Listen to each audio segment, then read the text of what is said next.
मैं प्रेम सर अपने YouTube channel प्रेम sir Alauli पर सभी छात्रों का स्वागत करता हूं। पिछले क्लास में हम लोग लंबवृत्तीय शंकु के बारे में पढ़े थे। राइट सर्कुलर कॉन शंकु के बारे में समझे थे। शंकु का आयतन, शंकु का वक्र पृष्ठ का क्षेत्रफल, शंकु का संपूर्ण पृष्ठ का क्षेत्रफल, शंकु के आधार का क्षेत्रफल, शंकु के आधार की परिधि, ये सभी सूत्र हम समझे थे।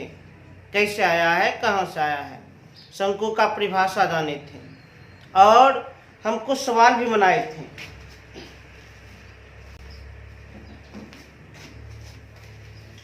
ध्यान दीजिए, डॉक्टर केसी सिन्हा, वर्ग 9, विषय गणित, इसके अंतर्गत एक्सरसाइज 17 लंबवृत्तीय शंकु। लंबवृत्तीय शंकु का हम पूरा कॉन्सेप्ट दे चुके हैं, पूरा सिद्धांत दे चुके हैं और हम जानते हैं लंबवृत्तीय शंकु यह मेंसुरेशन के अंतर्गत आता है, क्षेत्रमिति के अंतर्गत आता है और क्षेत्रमिति में मेंसुरेशन वह सूत्र पर आधारित होता है, फार्मूला पर आधारित होता है। तो चूंकि लंबवृत्तीय शंकु के लिए जो भी आवश्यक फार्मूला है, सभी फार्मूला को आप लोगों को हम स्पष्ट रूप से बता चुके हैं। उसी फार्मूला के आधार पर, उसी सूत्र के आधार पर एक्सरसाइज 17 बहुत आसानी से बन जाएगा। पिछले वीडियो में क्वेश्चन नंबर 1 और क्वेश्चन नंबर 2 हम बना चुके हैं। अब देखा जाए क्वेश्चन नंबर 3। ध्यान से क्वेश्चन नंबर 3 को देखा जाए। यदि किसी लंबवृत्तीय शंकु और लंबवृत्तीय बेलन के आधार तथा ऊंचाई समान हो तो उनके आयतनों में निम्नलिखित में से कौन सा संबंध होगा। ऑप्शन दिया है, 4 ऑप्शन दिया है। क्वेश्चन नंबर 3 क्या कह रहा है, थोड़ा शांति सुनिए। यदि किसी लंबवृत्तीय शंकु और लंबवृत्तीय बेलन, दो आकृति है, लंबवृत्तीय शंकु और लंबवृत्तीय बेलन, लंबवृत्तीय शंकु और लंबवृत्तीय बेलन,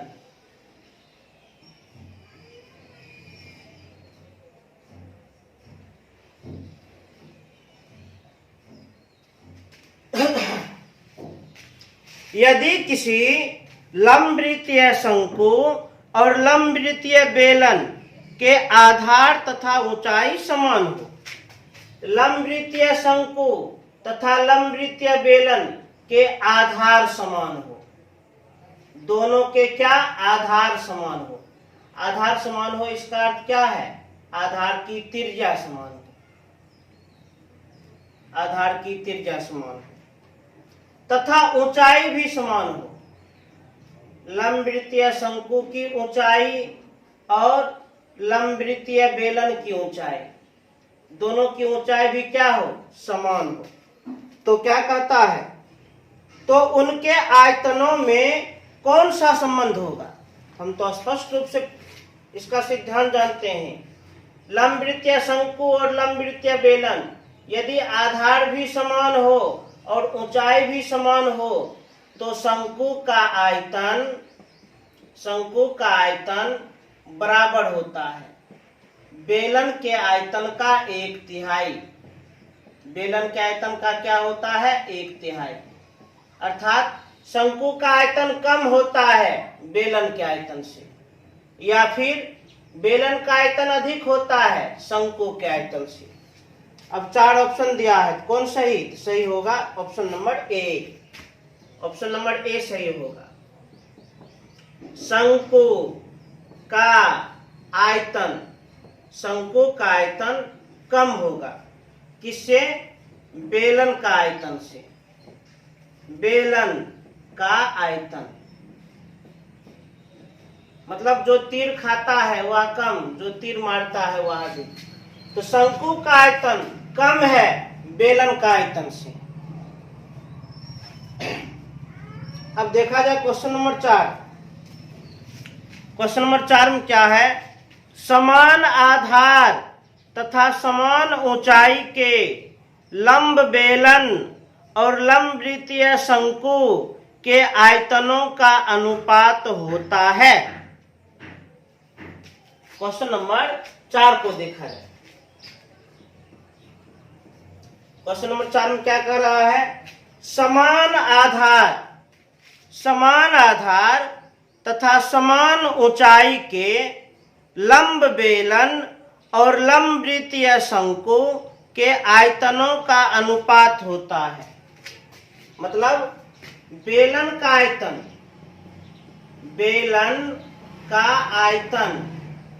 और शंकु के आयतन दोनों के आयतन का क्या पूछ रहा है? अनुपात पूछ रहा है। बेलन का आयतन और शंकु के आयतन का अनुपात पूछ रहा है। तो आराम से बता देंगे। बेलन का आयतन पाई आर स्क्वायर एच अनुपात शंकु का आयतन 1/3 पाई आर स्क्वायर एच अनुपात मीन्स बट्टा। तो पाई आर स्क्वायर एच बट्टा में 1/3 पाई आर स्क्वायर एच। चूंकि बेलन और शंकु की आधार समान है और ऊंचाई भी समान है, इसका मतलब दोनों का त्रिज्या दोनों का ऊंचाई समान है। ये भी कट गया, ये भी कट गया, ये भी कट गया। नीचे में 1/3, ऊपर में 1/1 लिख सकते हैं। और जब भिन्न बटा भिन्न हो तो ऊपर वाले भिन्न को लिख दें, गुना कर दें, नीचे वाले भिन्न को पलट दें। 1/3 तो 3/1 लिख देंगे। अंश को अंश से गुना, हर को हर से गुना, 3/1 अर्थात 3:1। कौन ऑप्शन? B number. बेलन का आयतन और शंकु के आयतन का अनुपात 3:1 होता है। अब देखा जाए क्वेश्चन नंबर 5। क्वेश्चन नंबर 5 को ए सेंटीमीटर किनारे वाले घन का आयतन और ए सेंटीमीटर आधार की त्रिज्या तथा ए सेंटीमीटर ऊंचाई वाले शंकु के आयतन का अनुपात निम्नलिखित में क्या होगा? क्वेश्चन नंबर 5 में क्या कहा जा रहा है, एकदम ध्यान से देखो। क्वेश्चन नंबर 5, ए सेंटीमीटर किनारे वाले घन का आयतन, माने कि एक घन है और घन का प्रत्येक किनारा कितना है? ए सेंटीमीटर। घन है और घन का प्रत्येक किनारा कितना है? ए सेंटीमीटर है। घन का प्रत्येक किनारा ए सेंटीमीटर है। और हम जानते हैं घन में कुल 12 किनारे होते हैं और सभी किनारों की लंबाई एक समान होती है। क्या कह रहा है? ए सेंटीमीटर किनारे वाले घन का आयतन और ए सेंटीमीटर आधार की त्रिज्या तथा ए सेंटीमीटर ऊंचाई वाले शंकु के आयतन, एक शंकु भी है, एक शंकु भी है। प्रश्नानुसार शंकु के आधार की त्रिज्या है ए सेंटीमीटर, जबकि शंकु की ऊंचाई भी है ए सेंटीमीटर। शंकु के आधार की त्रिज्या ए सेंटीमीटर और शंकु की ऊंचाई भी है ए सेंटीमीटर। तो शंकु के आयतन का अनुपात निम्नलिखित में क्या होगा? मैंने प्रश्न हमसे क्या पूछा है?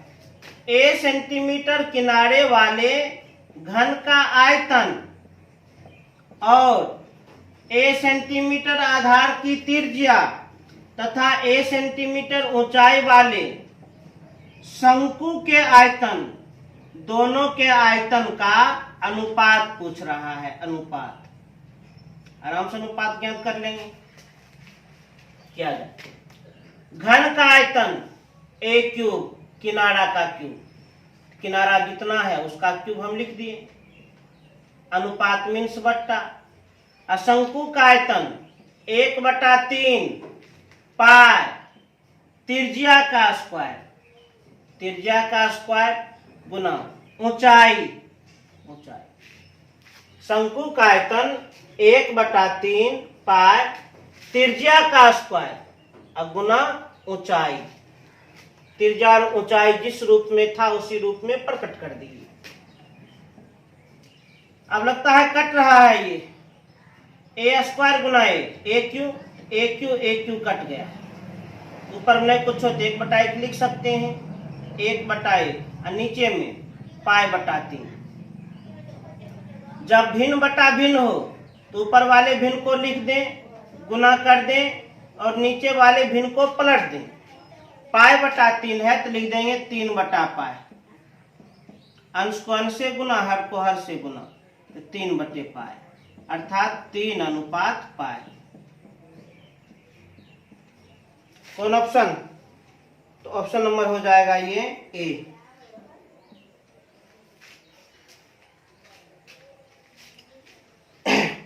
यहां तक पहले 23 से उतार लिया जाए, नोट किया जाए।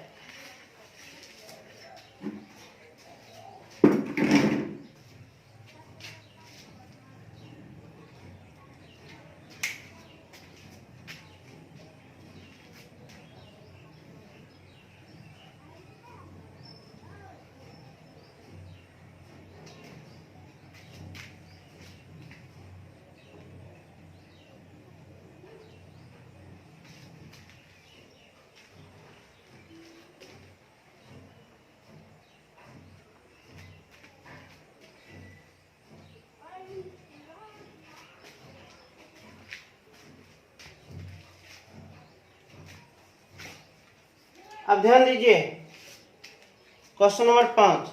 अब देखा जाए क्वेश्चन नंबर 6 है, क्वेश्चन नंबर 6 एकदम एकाग्र मन से देखा जाए। समान ऊंचाई वाले दो शंकुओं की त्रिज्याएं 1:2 के अनुपात में है। उनके आयतनों का अनुपात निम्नलिखित में कौन सा होगा?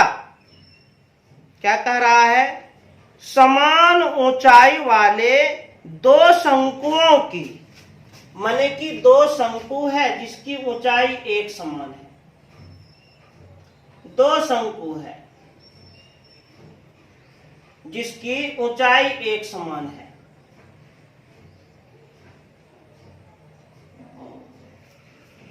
समान ऊंचाई वाले दोनों शंकु की ऊंचाई एक समान है।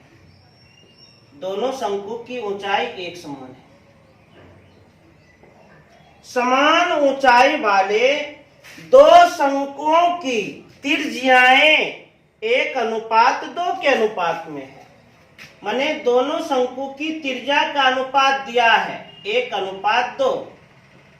R1:R2 बराबर 1:2। R1 माने पहला शंकु की त्रिज्या, R2 माने दूसरे शंकु की त्रिज्या, और दोनों शंकु के त्रिज्याओं का अनुपात 1:2 है। दोनों शंकु के त्रिज्याओं का अनुपात 1:2 है। तो कहता क्या है इसमें? क्या कह रहा है इसमें? उनके आयतनों का अनुपात निम्नलिखित में कौन सा होगा? दोनों शंकु के आयतनों का अनुपात बताओ। V1 माने पहला शंकु का आयतन, V2 माने दूसरे शंकु का आयतन, दोनों शंकु के आयतन का अनुपात बताओ। आराम से बता देंगे, कोई दिक्कत नहीं होगा। V1 अनुपात V2। V1 माने पहला शंकु का आयतन, V2 माने दूसरे शंकु का आयतन। दोनों शंकु के आयतन का अनुपात पूछ रहा है, आराम से ज्ञात कर लेंगे। V1 पहला शंकु का आयतन 1/3 पाई R²H। पहला शंकु है R1H1 लगा दिए, अनुपात मीन्स बट्टा। V2 दूसरे शंकु का आयतन, शंकु का आयतन 1/3 पाई आर स्क्वायर एच। दूसरा शंकु है R2 और S2 लगा दिए, 1/3 कट गया, पाई कट गया। H1 माने पहला शंकु की ऊंचाई, H2 माने दूसरे शंकु की ऊंचाई। अब प्रश्नानुसार दोनों शंकु की ऊंचाई एक समान है, इसलिए काट सकते हैं। R1 का वर्ग बटे R2 का वर्ग, R1 बटे R2 का होल स्क्वायर। अब दोनों शंकु के त्रिज्या का अनुपात 1:2, 1/2 का होल स्क्वायर, 1/4 अर्थात 1:4। तो दोनों शंकु के आयतनों का अनुपात 1:4 है, अर्थात कौन ऑप्शन? ऑप्शन नंबर सी। अब क्वेश्चन नंबर 7 को देखा जाए। 7,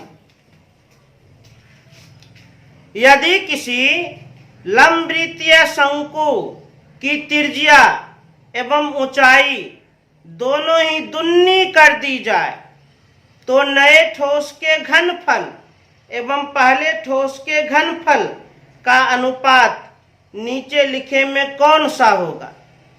घनफल, घन माने क्यूब, फल माने रिजल्ट, क्यूब वाला रिजल्ट, क्यूब वाला रिजल्ट माने आयतन। घनफल का सीधा अर्थ आयतन से होता है, वॉल्यूम से होता है। क्या कहता है?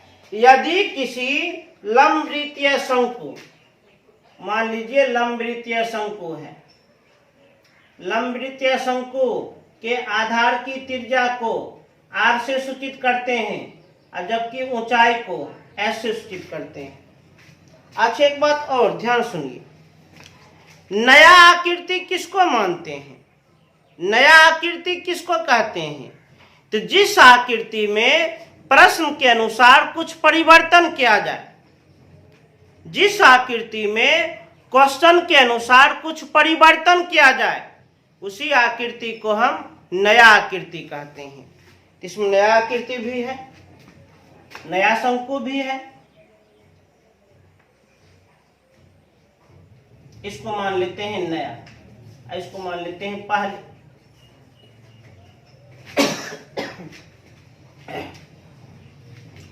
यदि किसी लंबवृत्तीय शंकु की त्रिज्या एवं ऊंचाई दोनों ही दुगनी कर दी जाए, त्रिज्या को हम दुगनी कर देंगे, क्या होगा? 2r। अब ऊंचाई को हम दुगनी कर देंगे, क्या होगा? 2h हो जाएगा, 2h। त्रिज्या को भी दुगनी कर दिया जाए, ऊंचाई को भी दुगनी कर दिया जाए, और जब हम कुछ परिवर्तन कर देते हैं तो उससे नई आकृति बनती है। तो क्या कहता है? नए ठोस के घनफल, नए ठोस के घनफल, नए ठोस के घनफल एवं पहले ठोस के घनफल, पहले ठोस के घनफल, नए ठोस के घनफल एवं पहले ठोस के घनफल का अनुपात नीचे लिखे में कौन सा है? आराम से बता दें। नए ठोस माने ये नई आकृति, और घनफल माने आयतन। तो नए ठोस के घनफल मतलब इसका आयतन। ये शंकु है, शंकु का आयतन 1/3 पाई त्रिज्या का स्क्वायर ऊंचाई। तो नए शंकु का आयतन 1/3 पाई त्रिज्या का स्क्वायर, त्रिज्या का स्क्वायर गुना ऊंचाई, अनुपात मीन्स बट्टा। पहले ठोस के घनफल, ये पहले वाला शंकु है, 1/3 पाई त्रिज्या का स्क्वायर गुना ऊंचाई, 1/3 कट गया, पाई कट गया, 2r का होल स्क्वायर तो 4r स्क्वायर गुना 2h बटे r स्क्वायर गुना h की ऊंचाई भी कट गया, r स्क्वायर भी कट गया, तो नीचे 8/1, तो 8:1। तो नए ठोस के घनफल एवं पहले ठोस के घनफल का अनुपात 8:1 होगा, अर्थात option number D. Option number D. इसको तेज से उतार लें, नोट करें।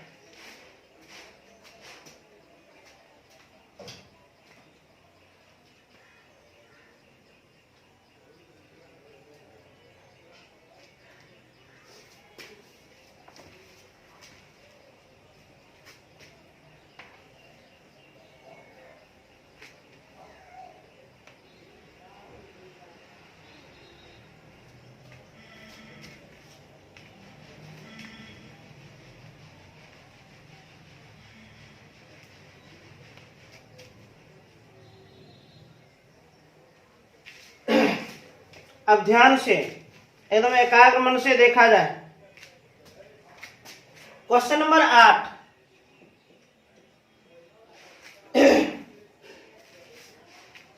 यदि किसी लंबवृत्तीय शंकु की ऊंचाई अपरिवर्तित रखते हुए उसकी आधार की त्रिज्या आधी कर दी जाए तो मूल शंकु के आयतन तथा इस लघुकृत शंकु के आयतन का अनुपात निम्नलिखित में से कौन सा होगा?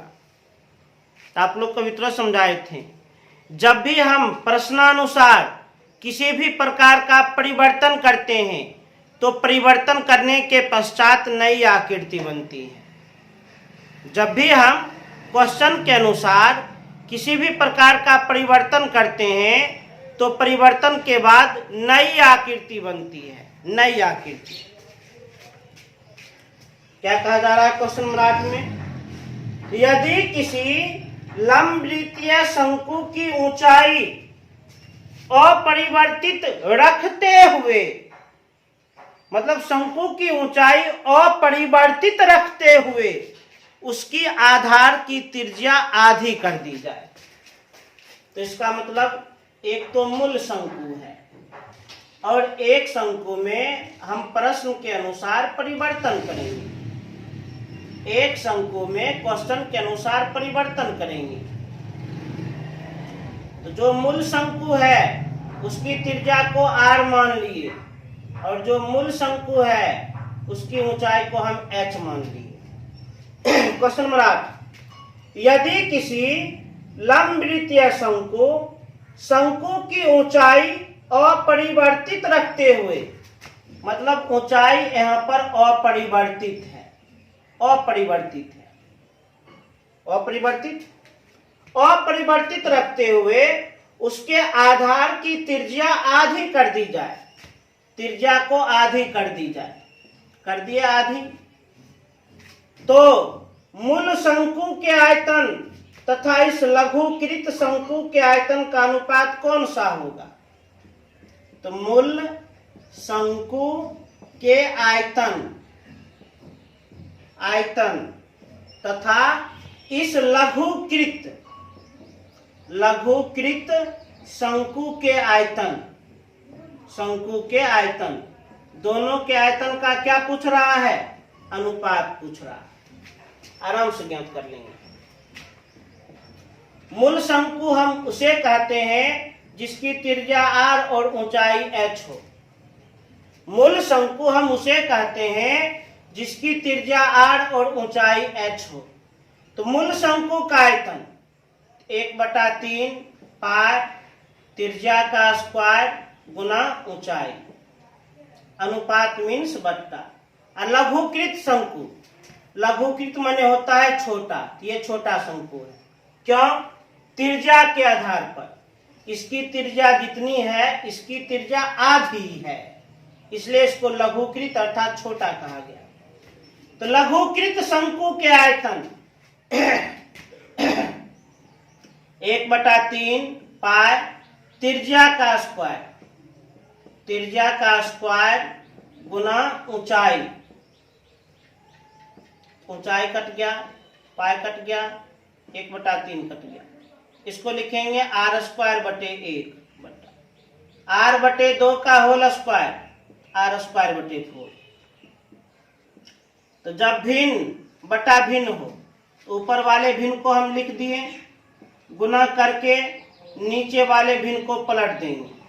आर स्क्वायर बटे 4 तो 4 बटे आर स्क्वायर, ये कट गया तो 4 बटे 1 अर्थात 4:1।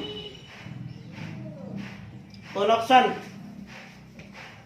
Option number D. अब देखा जाए क्वेश्चन नंबर 9। किसी लंबवृत्तीय शंकु की ऊंचाई 1/2x तथा उसके आधार की त्रिज्या 4/5x है, तो उसका आयतन निम्नलिखित में कौन होगा? अब क्वेश्चन नंबर 9 को देखा जाए, 9 को देखा जाए। किसी लंबवृत्तीय शंकु, कोई लंबवृत्तीय शंकु है, कोई लंबवृत्तीय शंकु है। किसी लंबवृत्तीय शंकु की ऊंचाई 1/2x, लंबवृत्तीय शंकु है और शंकु की ऊंचाई कितनी है? 1/2x तथा उसके आधार की त्रिज्या 4/5x है। उसके आधार की त्रिज्या कितनी है? 4/5x है। तो उसका आयतन निम्नलिखित में से कौन होगा? शंकु का आयतन पूछ रहा है, निम्नलिखित में से कौन होगा? आराम से बता देंगे। तो शंकु का आयतन फार्मूला 1/3 पाई त्रिज्या का स्क्वायर गुना ऊंचाई, 1/3 पाई त्रिज्या का स्क्वायर, त्रिज्या का स्क्वायर गुना ऊंचाई। अरे आयतन का फॉर्मूला नहीं जानते हैं? 1/3 पाई आर स्क्वायर एच। अर्थ लगाओ, 1/3 पाई त्रिज्या का स्क्वायर, तो त्रिज्या जितना है उसका स्क्वायर, और गुना ऊंचाई, ऊंचाई जितना है उतना लिख दिए।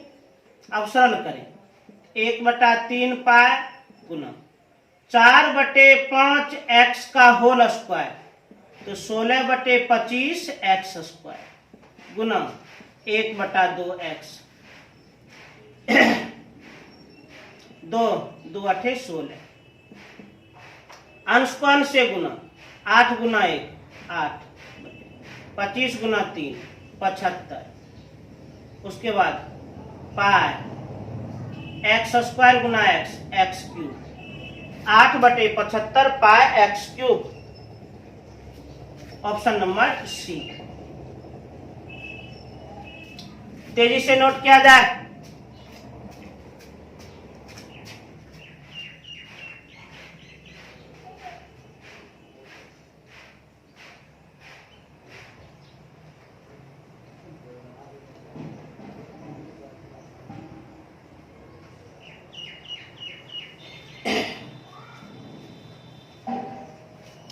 अब देखा जाए क्वेश्चन नंबर 10।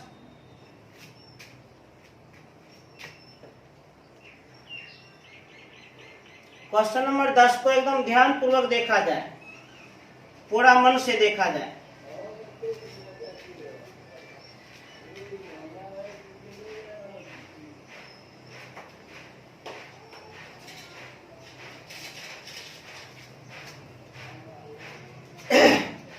क्वेश्चन नंबर 10 क्या कहता है? एक शंकु के आधार की त्रिज्या 3 सेंटीमीटर, उसकी ऊंचाई 7 सेंटीमीटर है, तो उसका आयतन निकालें। प्रश्न क्या कहना चाह रहा है? एकदम शांतिपूर्वक देखिए।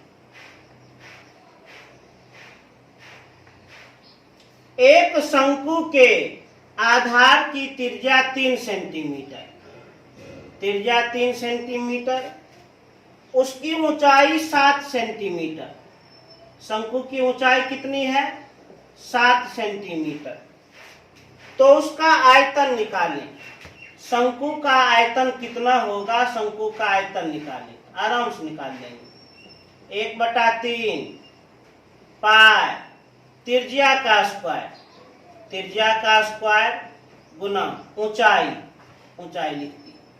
अब सॉल्व करें, 1/3 गुना पाई का मान 22/7, 3 का वर्ग 9 और गुना 7, तो 7 कट गया, 3 तिया 9, 66 आयतन है तो सेंटीमीटर क्यूब। बहुत इजी प्रश्न। अब देखा जाए क्वेश्चन नंबर 11। क्वेश्चन नंबर 11 को एकदम एकाग्र मन से देखा जाए। एक शंकु के आधार की त्रिज्या 3 सेंटीमीटर और ऊंचाई 4 सेंटीमीटर है, तो उसका संपूर्ण तल ज्ञात करें। क्वेश्चन नंबर 11, एक शंकु दिया गया है। शंकु, एक शंकु के आधार की त्रिज्या 3 सेंटीमीटर, आधार की त्रिज्या 3 सेंटीमीटर और ऊंचाई 4 सेंटीमीटर है, और ऊंचाई कितनी है? 4 सेंटीमीटर है, तो उसका संपूर्ण तल ज्ञात करें। तो शंकु का संपूर्ण तल ज्ञात करें। संपूर्ण तल का अर्थ संपूर्ण पृष्ठ का क्षेत्रफल, संपूर्ण तल का अर्थ संपूर्ण पृष्ठ का क्षेत्रफल। और समझाए थे शंकु का कोई भी क्षेत्रफल r और l पर निर्भर करती है, त्रिज्या और तिरछी ऊंचाई पर निर्भर करती है। l पता नहीं है, पहले l निकालना है, तो √r² प्लस h², तो √r² माने 3 का होल स्क्वायर प्लस h² 4 का होल स्क्वायर, 9 प्लस 16 अर्थात 25 वर्गमूल 5 सेंटीमीटर। तिरछी ऊंचाई ज्ञात कर लिए, इसलिए संपूर्ण तल माने संपूर्ण पृष्ठ का क्षेत्रफल, शंकु का संपूर्ण पृष्ठ का क्षेत्रफल पाई r into r plus l। अब सॉल्व कर दें। पाई का मान नहीं कुछ दिया है, जब कुछ नहीं दिया गया हो तो 22/7 गुना त्रिज्या 3 सेंटीमीटर, त्रिज्या 3 सेंटीमीटर, तिरछी ऊंचाई निकाले हैं 5 सेंटीमीटर, तो 22/7 गुना 3 गुना 8। इसको बढ़िया से आप लोग कैलकुलेशन कर दें, अंश को अंश से गुना करके या 7 से भाग लगा दें, जितना आंसर आएगा उतना सेंटीमीटर स्क्वायर आंसर हो जाएगा।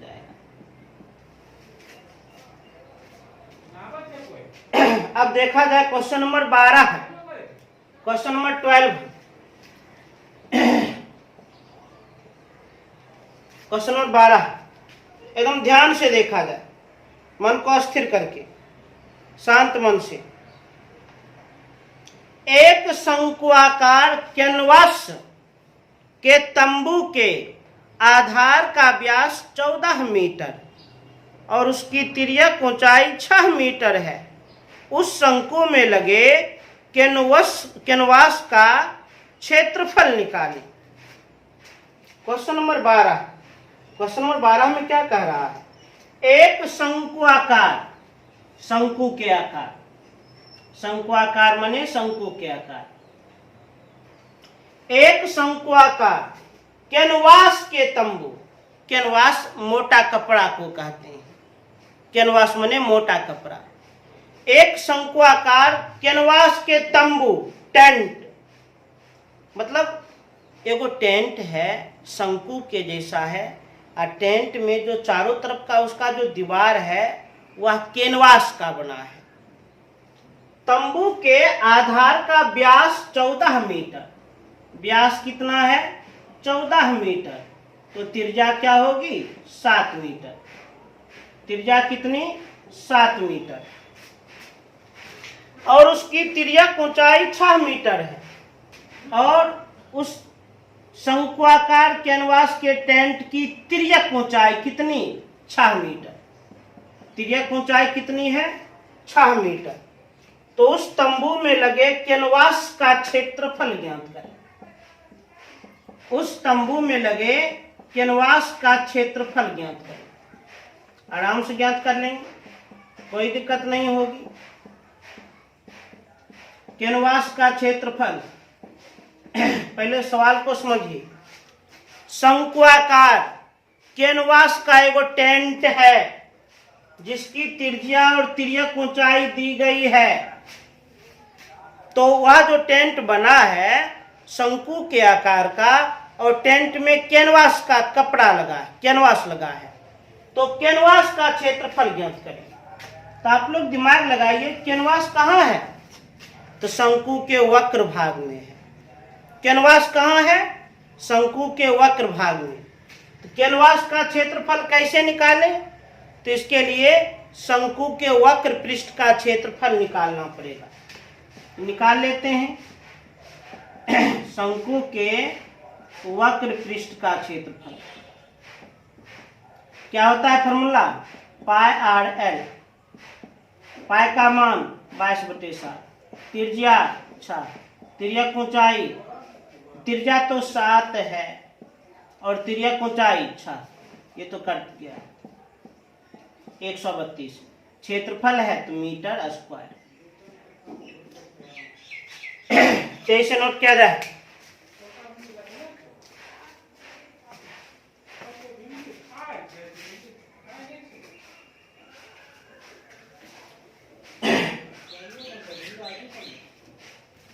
तो आज इस चैप्टर में क्वेश्चन नंबर 12 तक हम कंप्लीटली बता दिए हैं। उम्मीद करते हैं ये सभी प्रश्न आप लोग को अच्छी तरह से समझ में आ गया होगा। इसलिए आप लोग क्वेश्चन नंबर 12 फिर से कम 1 या 2 बार निश्चित रूप से बना लेना और सूत्र को एकदम अठस्थ कर लेना, एकदम निश्चित रूप से। उसके बाद पुनः हम कहना चाहेंगे, चैनल को सब्सक्राइब करें, लाइक करें और अधिक से अधिक शेयर करें, और जो बेल आइकन है उसको निश्चित रूप से दबा दें, जिससे कि हम जो भी वीडियो डालेंगे वह वीडियो आप तक सीधे पहुंच जाए। धन्यवाद।